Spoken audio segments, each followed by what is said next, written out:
Hello students, कैसे हैं आप लोग। अगर आप क्लास 10th के स्टूडेंट हैं तो ये वीडियो आपके लिए बहुत ही महत्वपूर्ण होने वाली है, क्योंकि आज हम पढ़ेंगे क्लास 10th के कड़ खंड के आधार पर पंचम सर्ग की व्याख्या। इसके लेखक हैं श्री केदारनाथ मिश्र। अगर आप अलीगढ़, जौनपुर, बलिया, हमीरपुर, एटा इन जनपदों में से किसी एक जनपद के स्टूडेंट हैं तो ही आप इस वीडियो को देखिएगा, वरना मत देखिएगा, क्योंकि ये आपके काम का वीडियो नहीं होगा। तो चलिए पंचम सर्ग देखते हैं। कई बार एग्जाम में पूछा गया आपसे, खंड काव्य पर आधारित आपसे 2 प्रश्न पूछता है। पहला प्रश्न होगा नायक का चरित्र चित्र कीजिए।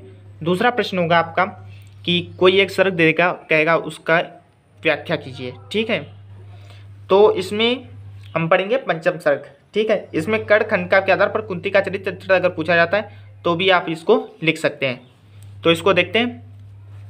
महाभारत का युद्ध प्रारंभ होने में केवल 5 दिन शेष रह गए थे। सभी जानते थे कि इस युद्ध के परिणाम स्वरूप संपूर्ण पृथ्वी रक्त रंजित हो उठेगी। इसी चिंता में कुंती अत्यंत व्याकुल हो गई। उसे सबसे बड़ा दुख यही था, भाई भाई ही एक दूसरे की मृत्यु का कारण बनने जा रहे हैं। कुंती अच्छी तरह विचार करके कर्ण के पास पहुंची। कर्ण ने उसे प्रणाम और स्वयं को राधा पुत्र कहकर अपना परिचय दिया। कुंती उससे बोली कि तुम राधा के पुत्र नहीं, अपितु मेरे ही पुत्र हो और युधिष्ठिर के बड़े भाई हो। इस रहस्य को जानकर कर्ण की आंखें क्रोध से लाल हो गईं। कर्ण ने कहा, जब मैं अपमानित किया जा रहा था और मुझे सूत पुत्र कहकर सब व्यंग बाण छोड़ते थे, तब तुम्हारा पुत्र प्रेम कहाँ चला गया था। कर्ण ने कुंती से स्पष्ट रूप में कहा, क्यों तुमने उस दिन न कहा। सबके सम्मुख ललकार, कर्ण नहीं है सूतपुत्र, वह भी है राजकुमार। इन लाइनों को आप जरूर लिखिएगा।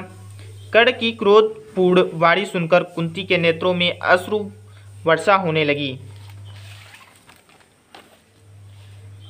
उसके बाद लिखेंगे अब, कर्ण ने कहा कि भाग्य मेरे साथ बहुत खिलवाड़ कर रहा है।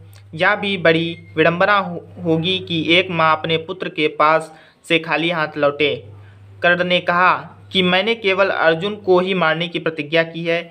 मैं तुम्हें वचन देता हूँ कि मैं अन्य किसी पांडव को नहीं मारूंगा। मेरे हाथों यदि अर्जुन मारा गया या मैं स्वयं कालकाग्रास हो गया, तब भी तुम 5 पांडवों की माता रहोगी। कुंती कर्ण की बात सुनकर चुप चली गई। इस प्रकार लिखेंगे आप कर्ण खंड काव्य के आधार पर पंचम सर्ग की व्याख्या। अगर वीडियो अच्छी लगी तो वीडियो को लाइक कर दीजिएगा, चैनल को सब्सक्राइब कर लीजिएगा। मिलते हैं नेक्स्ट वीडियो में किसी नए टॉपिक के साथ। तब तक के लिए जय भारत।